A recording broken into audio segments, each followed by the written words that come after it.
안녕하세요. 오늘은 공동중개 의뢰 방법에 대해서 영상을 촬영하게 됐습니다. 공동중개가 굉장히 중요한 거거든요. 공동중개 하는 방법에 대해서 센스가 부족하신 분들도 있어가지고 어떻게 하면은 공동중개 의뢰를 센스 있게 할 수 있는지에 대해서 간략하게 한번 설명을 드리겠습니다. 물론 이게 정답은 아니에요. 그리고 이거보다 더 좋은, 좀 더 센스 있는 방법도 많겠지만 그냥 제가 생각하기에는 이 정도만 해도 좀 센스 있게 공동중개 의뢰를 하는 방법이 아닐까라고 생각이 들어서 일단 첫 번째는 자기소개입니다. 자기소개. 안녕하세요. 뭐뭐뭐 부동산, 그리고 이 부동산명, 그리고 내 이름, 그리고 내 직함. 이렇게 설명을 해주는 게 굉장히 중요합니다. 내가 어디 소속한 부동산이고, 그리고 내 이름이 뭐고, 내 직책이 뭐고, 이게 설명하는 게 굉장히 중요해요. 왜 중요한지 한번 말씀드리겠습니다. 지역마다 다르긴 하지만, 제가 이제 강남에서 잠시 일했던 적이 있었거든요. 자기소개 없이, 안녕하세요. 혹시 공동중개 가능하세요? 이렇게 물어보는 걸 굉장히 예의 없이 생각하는 좀 경우가 있습니다. 그래서 나쁜 얘가 안녕하세요. 공동중개 가능하세요? 이거 굉장히 나쁜 예예요. 그래서 그 이유를 설명을 드리자면 강남의 경우에는 부동산 직원이 뭐 10명, 20명, 30명 넘는 부동산들이 많거든요. 하나의 부동산 안에 직원들이 굉장히 많은 경우가 많은데 예를 들어 뭐 전세 2억짜리 오피스텔 손님들이 각각 있어서 이제 네이버 보고 부동산에 전화해서 어디 어디 부동산인데요. 프로지오 오피스텔 전세 2억 있어요. 물어보고 또 같은 부동산에서 10분 뒤에 또 프로지오 오피스텔 전세 2억 있어요. 또 물어보고 또 30분 뒤에 여기 프로지오 전세 2억 있어요. 계속 연락 오면은 그 프로지오 매물 가지고 있는 부동산이 업무를 못해요. 방해가 됩니다. 똑같은 부동산에서 매물이 있는지 확인만 하니까 소속 내 부동산 그리고 내 이름 이게 확인이 되면은 오전에 그 부동산에서 누구누구 뭐 팀장님께서 전화가 와가지고 그 매물에 대해서 설명했으니까 한번 물어보시는 게 좋을 것 같아요. 이렇게 내용 전달이 빨리 될 수가 있습니다. 이 부동산 누구랑 내가 통화를 했다는 걸 알고 있으면은 계속 똑같은 부동산에서 전화 와가지고 똑같은 답변을 해주는 거는 굉장히 업무 방해가 돼서 계속 이런 식으로 전화가 오면 이 부동산은 센스가 없구나. 내 업무가 방해가 되는 부동산이야. 이 부동산이라는 공동중개 안 할래. 라고 생각하시는 부동산도 생길 수가 있기 때문에 항상 내 부동산명 성함, 직함 이런 거를 말을 해주면은 그쪽 부동산에서 대처가 빠르겠죠. 내용 전달이 빨리빨리 서로 될 수 있으니까 좋을 것 같고 그리고 하나 더 지역마다 지역회 가입이라는 게 있어요. 예를 들어 송도 같은 경우는 지역회 가입이 한 번 가입하는데 1,000만 원이라든지 뭐 광교는 300만 원이라든지 이런 식으로 지역회 가입비를 내고 가입을 하는 게 있는데 가입을 왜 하냐면요. 이렇게 가입을 해야지 가입한 지역 회원들끼리만 공동중개를 하는 경우가 많습니다. 그래서 우리 지역 내 회원이 아닌 경우는 공동중개를 안 하기 때문에 이런 식으로 확인을 하는 경우가 많아요. 뭐 어디 부동산 어디 소속인지 확인을 한 다음에 이 부동산은 우리 지역 회원이 아니니까 공동중개 하지 말아야겠다 이런 식으로 상대쪽 부동산이 확인하는 경우가 있기 때문에 자기소개가 꼭 하는 것이 좋습니다. 물론 지역 내 회원만 공동중개 하는 것이 원칙이긴 하지만 꼭 그런 것만은 아니에요. 지역 회원이 아니라도 조심스럽게 예의를 갖추고 요청을 하면은 공동중개 해주시는 분들도 있거든요. 그리고 이제 매물 설명인데 나쁜 애부터 좀 설명을 드리겠습니다. 자이 아파트 공동중개 가능한가요? 이렇게 물어보시는 분들이 있어요. 그럼 이 자이 아파트가 예를 들어 뭐 안양에 있는 자이 아파트, 수원에 있는 자이 아파트인지, 그럼 월세를 찾는 건지 전세를 찾는 건지 모를 수도 있고 전세 중에서 뭐 4층 4억짜리를 찾는 건지 아니 뭐 백사동 뭐 19층 5억짜리를 찾는 건지 59 타입을 찾는 건지 83 타입을 찾는 건지 아무런 정보 없이 그냥 자이 아파트 공동중개 가능합니까? 이렇게 얘기를 하면은 그냥 좀 지금 바쁘니까 이따 전화 드릴게요. 내지는 짜증을 낼 수 있습니다. 자이 아파트요? 어디 자이 아파트요? 월세요? 전세요? 계속 이런 식으로 서로 스무고개 하는 것처럼 시간만 길어지는 대화가 가능할 수 있기 때문에 매물 설명을 굉장히 자세하게 해주셔야 돼요. 네이버 부동산 광고 올려주신 거 봤는데 안양에 있는 자이 아파트 5구 타입 뭐 백삼동 4층 전세 5억 공동중개 혹시 가능하실까요? 이런 식으로 매물에 대한 설명을 자세하게 해줘야 그쪽 부동산도 매물에 대한 정보를 확인을 바로바로 하고 공동중개 여부가 가능한지 안 한지에 대해서 바로바로 답변을 해줍니다. 이거를 안 해주면은 바로 답변이 힘든 경우도 많아요. 이거 정확하게 뭔지 몰라서 한번 확인을 한번 해보고 연락을 드릴게요. 이런 식으로 답변이 올 수가 있어서 내가 만약 이 매물을 찾는데 급한 사람이라고 하면은 자세하게 정보를 주지 않음으로써 답변이 바로 나오지 않으면은 내가 지금 바로 앞에 손님이 있어서 급하게 답변을 받아야 되는데 받지 못하는 경우가 생길 수 있기 때문에 굉장히 불리한 거죠. 그래서 광고 플랫폼 네이버 보고 연락을 줬는지, 직방을 보고 연락을 줬는지, 다방을 보고 연락을 줬는지, 블로그인지 유튜브인지, 광고 플랫폼 뭐 보고 연락 줬는지 자세하게 설명을 하고, 매물 명도 뭐 안양자이 뭐 무슨 뭐 이런 또 지역명 이런 풀네임들 있잖아요. 이런 것들 더 자세하게 알려주는 게 더 좋고, 그 매물 유형도 뭐 전세인지 월세인지, 또 내지는 타입이 뭔지, 층이 뭔지, 동이 어딘지, 또 가격은 얼마짜리였는지, 이런 식으로 세세하게 좀 알려줘야 됩니다. 이러한 사소한 센스 하나로 통화가 길어지거나 또는 상대방이 바쁜 경우 이따 확인 후 연락드릴게요 라고 얘기를 하면서 공동중개가 의뢰가 거절될 수 있습니다. 이제 의뢰를 받은 부동산이잖아요. 그러면은 가능한 매물인지 아닌지에 대해서 여부를 바로 얘기를 해주면 좋지만, 바로 얘기가 힘든 경우가 있어요. 광고한 거에 대해서 다 인지를 하고 있다면 좋겠지만, 뭐 어제 올렸다거나 아니면은 너무 많은 광고를 올렸다거나 우리 부동산 내 다른 직원이 올렸다거나 하면은 매물 파악이 안 될 수도 있잖아요. 그래서 확인 후 연락을 드리겠다 하지만 연락을 안 주시는 분들이 있거든요. 바빠서 연락을 물론 안 주시겠죠. 내지는 뭐 허위 매물이었거나 등등 이유가 있어서 연락을 안 주시는 분이 있는데, 그렇게 하지 말고 정확하게 몇 분 뒤 또는 내가 바빠서 몇 시간 뒤 확인이 가능하고 답변을 해줄 수 있는지 이렇게 시간을 정하는 게 좋아요. 시간 정하지 않고 이따 확인하고 연락드릴게요 라고 하면은 상대방 부동산은 예를 들어 손님이 앞에 있는데 하염없이 기다릴 수가 있거든요. 그래서 별거 아니지만 이러한 사소한 약속들이 이제 서로 상대방 부동산에서 아, 이 부동산 일 잘하네, 센스 있네 라고 생각이 들 수가 있거든요. 한 10분 정도 뒤에 연락드려도 괜찮을까요? 내지는 지금 계약서 쓰고 있어서 바로 확인이 어려우니까 1시간 뒤에 연락을 주면 안 될까요? 이렇게 시간을 정하고 부동산에다가 몇 분 뒤면은 답변을 받을 수 있다라고 안내를 해주는 게 상대 쪽 부동산에서도 하염없이 기다리는 게 아니라 시간이 좀 정해져 있기 때문에 아마 좋을 것 같습니다. 그리고 세 번째, 특이사항 같은 걸 설명을 굉장히 잘해줘야 되거든요. 예를 들어서 임차인이 애완동물 키우는지, 이사를 언제 해야 되는지, 만약에 전세대출을 받아야 되는지, 전세대출을 받으려면 전입신고가 되는지 안 되는지 유무도 필요하고, 단기로 사용하는지 아니면은 뭐 1년 넘게 사용을 해야 되는지 아니면 뭐 1년 반만 사용해야 되는지, 뭐 이런 식으로 계약을 하기 위해서 중요한 특이사항 같은 경우들이 있거든요. 그래서 계약을 이루어지기 위해서 중요한 사항이 있다고 하면은 부동산에다가 빨리빨리 전달을 해줘야 돼요. 손님은 분명 애완동물 키운다고 부동산한테 말을 했어. 그러면 나는 공동중개를 요청하는 부동산에다가 전화할 때 물어봐야 되죠. 뭐 해센 오피스텔 있어요? 이렇게 물어보고 있다고 하고 공동중개 가능하다고 하면은 임차인께서 강아지를 키운다고 하는데 혹시 강아지 키워도 괜찮을까요? 이렇게 확인을 받고 가능하다고 하면은 집을 보러 가는 것이 좋지, 이러한 내용을 상대쪽 부동산 얘기를 안 하고 집을 보러 갔다가 임차인이 마음에 들어서 계약을 하려고 했을 때 임차인이 강아지 키운다고 말씀드렸는데 혹시 가능한 거죠? 라고 했을 때 전달이 안 되면은 좀 문제가 좀 될 수가 있거든요.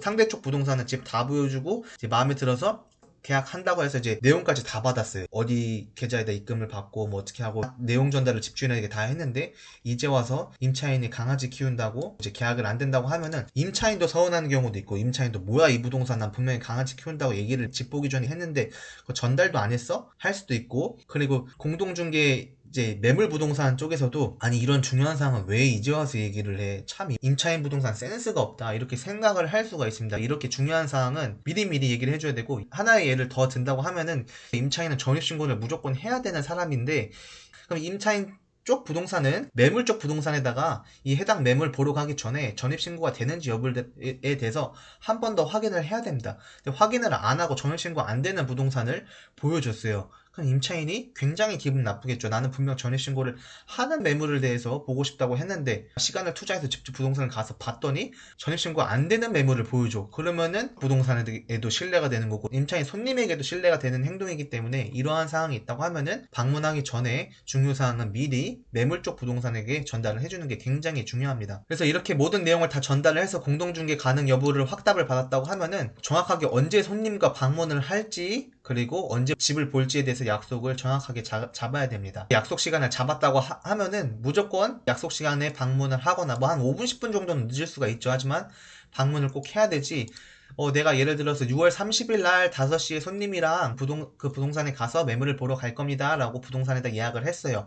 근데 내가 만약 방문을 하지 않았어요. 그러면 그쪽 부동산은 어떻게 되냐면은, 매물 쪽 부동산은 미리 집주인 내지는 임차인에게 전화를 해서 오늘 손님이 올 거라서 집 방문을 할 겁니다 라고 예약을 했는데 만약 방문을 하지 않았어요. 그럼 매물 쪽 부동산은 지금 거주하고 있는 임차인이나 아니면 집주인한테 신뢰를 잇는 거예요. 그럼 굉장히 기분이 나쁘겠죠. 그러면은 이 기분 나쁨을 우리한테 푸는 거예요. 임차인 쪽 부동산에다가. 왜? 나는 지금 집주인이랑 지금 거주하고 있는 임차인한테 방문할 거라고 약속을 다 잡았는데 왜 오지 않아서 약속 지키지 못하는 부동산으로 낙인 찍히게 만드냐. 오지 않을 거면은 못해도 뭐 30분, 1시간 전 내지는 2시간 전에 미리 연락을 줘서 방문하지 못한다고 말해줬으면 나도 그쪽 집주인 내지는 거주하는 임차인에게 전달했을 텐데 왜 이러한 상황을 만드냐, 이런 식으로 싸움이 될 수가 있기 때문에 내가 방문하지 못하게 되는 경우는 방문하지 못한다고 미리미리 연락을 줘야 됩니다. 만약에 이런 센스가 없다고 하면은 다음부터 해당 부동산과는 공동중개가 안 될 수 있기 때문에 이건 굉장히 중요한 이유고, 그리고 명판 여부입니다. 계약서를 쓸 때는 이제 매물 쪽 부동산, 임대인 측 부동산이랑 그리고 임차인 쪽 부동산 이제 각각 자신들의 인적 사항들을 다 기입을 하죠. 뭐 A 부동산 대표 누구, 전화번호 어디, 뭐 A 부동산의 주소지, B 부동산 뭐 B 부동산 대표 누구, B 부동산의 주소지, 각각의 부동산의 명판을 다 기입을 하는데, 가끔 가다가 이제 매물 측, 임대인 측 부동산이 이 매물이 너무 좋아, 이 매물은 중도 퇴실을 하거나 아니면 계약이 끝났을 때 너무 쉽게 뺄 수 있는 매물 같은 경우는 임대인 측의 정보를 노출되는 것을 싫어하기 때문에 명판 여부를 확인을 하는 경우도 있습니다. 공동중개할 때 양쪽 명판은 무조건 놓는 게 원칙이지만 이제 임대인 쪽 부동산이 거부하는 경우가 있습니다. 아까 위에 설명드린 것처럼 이랬을 때는 기분 나쁘지 말고 그냥 알겠습니다, 임대인 손님 관리를 굉장히 잘하는구나, 이렇게 긍정적으로 생각하고 넘기면 되지, 이것을 싸움으로 겨는 경우가 많거든요. 왜요? 이거 명판 무조건 넣어야 되는 거 아니에요? 중개사 자격증 어떻게 따졌어요? 이거 안 넣으면 안 돼요, 문제될 수 있어요. 뭐 이런 식으로 시비 거시는 분들이 간혹 있을 수 있거든요. 그럼 그냥 그러지 말고 싸우면 뭐예요? 싸워봤자 이쪽 부동산에 더 이상 공동중개 못하는 건데, 그럴 바에는 그냥 긍정적으로 그냥 넘기시면 됩니다. 문제가 될 수 있는 여부는 없어요. 그냥 어차피 그냥 수수료 나는 그냥 임차인 쪽에다 받고 저쪽 부동산에서 계약 다 진행한 걸로 하면 되는 거니까. 계약서 작성을 할 때 보통 계약서 작성은 임대인 측 부동산에서 작성을 많이 합니다. 친한 부동산끼리면 상관이 없는데 이제 처음 본 부동산 또는 다른 지역에서 만난 부동산끼리 하면 신경전 부리는 경우 굉장히 많거든요. 예를 들어 뭐 전세대출 같은 경우, 전세대출이 안 될 경우 뭐 계약금을 반환해 주기로 한다, 뭐 이런 문구 같은 거를 임대인 쪽 부동산에서 계약서를 쓸 때 좀 불쾌하게 여기서 그런 특약사항은 우리는 넣지 않는다라고 해가지고, 근데 임차인 쪽 부동산 입장에서는 그걸 넣기를 원해. 그럼 이런 식으로 특약사항을 정할 때, 계약서 작성할 때 싸우는 경우도 많고요. 뭐 계약서 쓸 때 내가 작성하는 방법과 좀 달리 작성한다 라는 것으로 트집 잡고 좀 싸우는 경우도 있고, 이렇게 쓰는 게 안 되는 게 맞아요. 사소한 잘못이기 때문에 이런 사소한 거는 그냥 넘겨도 상관이 없는데, 그 사소한 거마저도 이거 이렇게 쓰면 안 되는 거 아시죠? 이거 수정해 주세요. 너무 이런 식으로 사사건건 시비 걸고 뭐 아는 척을 하고 하면은 임대인 측 계약서 쓰는 부동산 입장에서는 굉장히 기분이 나쁘고, 뭐 나도 이 업계에서 오래 일을 한 사람인데 왜 나한테 자꾸 시비를 걸지, 이렇게 생각이 들 수 있기 때문에 웬만하면은 계약서 쓰는 사람을 존중을 해주고 그냥 넘어가는 게 중요할 것 같습니다. 특히 저 같은 경우는 이제 제가 나이가 어립니다. 제가 26인가 7살 때부터 이 업계에서 일을 하고 창업을 일찍 해서 대표로서 일을 하다 보니까 공동중개를 할 때 틀린 거를 알려주거나 하면은 괜찮습니다. 하지만 저도 이제 업계에서 일한 지 한 6년, 7년 정도 됐고 나이가 이제 어려 보이니까 부동산에서 오래 안 일했을 거라고 생각을 하고, 제가 계약서 쓰면은 트집 잡으시는 나이 많으시는 중개사분들이 굉장히 많아요. 그래서 저도 기분 나빠서 이제 물어보면은 뭐 경력 몇 년 되셨어요? 물어보면은 이제 해봐야 뭐 1년도 안 되거나 뭐 2년 되거나 이러신 분들도 굉장히 많거든요. 물론은 이제 뭐 오래 일했다고 해서 더 정확한 거나 오래 일하지 않았다고 해서 정확하지 않다거나 이런 건 아닌데, 충분히 넘어갈 수 있는 상황에 대해서 이제 제가 어려 보이니까 뭔가 우위에 있으려고 더 경험이 많은 척을 하려고 이런 식으로 하시는 분들이 많습니다. 그러면 좀 기분이 안 좋은 경우가 있어가지고 웬만하면은 좀 임대인 측에서 계약서 작성하면은 그냥 넘어가거나, 너무 중요한 상황에서 꼭 수정이 필요하다고 하면은 좀 정중하게 요청을 해주시면 참 좋을 것 같습니다. 다시 한번 총 정리를 좀 해드리자면, 공동중개 요청 시 좋은 예는 A부동산. 안녕하세요, 어디 부동산 라운진 대표라고 합니다. 네이버 부동산에 광고 올려주신 안양자이 아파트 5구 타입 4층 전세 5억 매물 혹시 공동중개 가능할까요? 이렇게 요청을 하면은 이제 물건지 부동산에서는 확인을 하고 네, 해당 매물 공동중개 가능합니다, 이렇게 답변해 주겠죠. 그러면 이제 임차 쪽 부동산에서는 임차인분께서 강아지를 키우신다고 하는데 혹시 강아지도 가능할까요? 그리고 전세대출도 받으셔야 해서 전입신고 필수적으로 하셔야 하고 전세대출 가능한 호실일까요? 이렇게 자세하게 특이사항을 전달을 하면 부동산에서도 이 내용을 집주인 분께 확인을 하겠죠. 네, 임대인 분께서 확인해봤는데 강아지 키워도 되고 전입신고도 가능하고 전세대출도 가능하다고 합니다, 이렇게 답변을 주실 겁니다. 임차 쪽 부동산에서는 또 집 보러 가기 전에 확실하게 해야 되니까, 임차인분은 이사는 7월 30일 날 하셔야 된다고 하는데 이사도 혹시 이날 가능할까요? 하면은 임대 쪽 부동산이 이제 또 확인을 하고 7월 30일 날 이사 가능합니다, 이렇게 답변을 주시겠죠. 그러면 혹시 6월 15일 월요일 오후 6시에 방문하여 집을 볼 수 있을까요? 이렇게 자세하게 방문 날짜를 예약을 잡고 이 임대 쪽 부동산에서도 임차인분과 거주하시는 분과 통화를 해서 이 날짜에 집을 볼 수 있는지 확인을 하고 해당 날짜에 집을 볼 수 있다 이렇게 약속을 정하는 겁니다. 그러면은 이제 월요일 오후 6시에 뵙겠습니다 하고 이렇게 집을 방문하고 임차인이 마음에 들면 이제 계약 진행하면 되는 거죠. 그래서 위 내용처럼 매물의 정보와 계약 시 필요한 내용을 상대 부동산에게 미리 전달을 해야 됩니다. 그래서 중요 내용을 전달 없이 집만 보러 간다고 하면은 상대 쪽 부동산에서는 그냥 집만 보러 오는 거 아닐까? 이런 식으로 생각을 해가지고 귀찮아서 공동중개 안 하거나 집을 안 보여줄 수도 있고요. 그리고 집을 보고 계약을 하려 하는데 갑자기 전달받지 못하는 중요 사항이 나오게 돼서 계약이 파괴되거나 아니면은 계약 진행이 되지 않으면은 상대 쪽 부동산 내지는 임차인분이 이 부동산 굉장히 초보구나. 이 중요한 내용도 전달도 안 하고 집을 보러 왔네. 라고 생각이 들어서 초보 부동산 공동중개 이제 하지 말아야겠다라고 생각이 들 수도 있습니다. 그렇기 때문에 이렇게 공동중개 요청을 할 때도 이러한 세세한 디테일이 굉장히 중요하고 이게 센스거든요. 아주 작은 디테일이 계약의 여부를 퍼센티지를 올리고 줄이고를 저는 한다고 생각을 해가지고 저는 손님 하나 만날 때 그리고 부동산이랑 통화 하나 할 때도 저는 세세하게 다 계산을 하고 어떤 대화를 할 건지 미리 대본을 쌓아보고 최선의 방법으로 저는 통화를 하고 임차인을 대하거든요. 이게 중요하지 않다고 생각하시는 분들도 있겠지만 이런 사소한 것부터 디테일부터 좀 채워나가는 게 좀 좋을 거라고 생각이 듭니다. 그럼 오늘 영상은 여기까지 좀 촬영하게 되겠습니다. 감사합니다.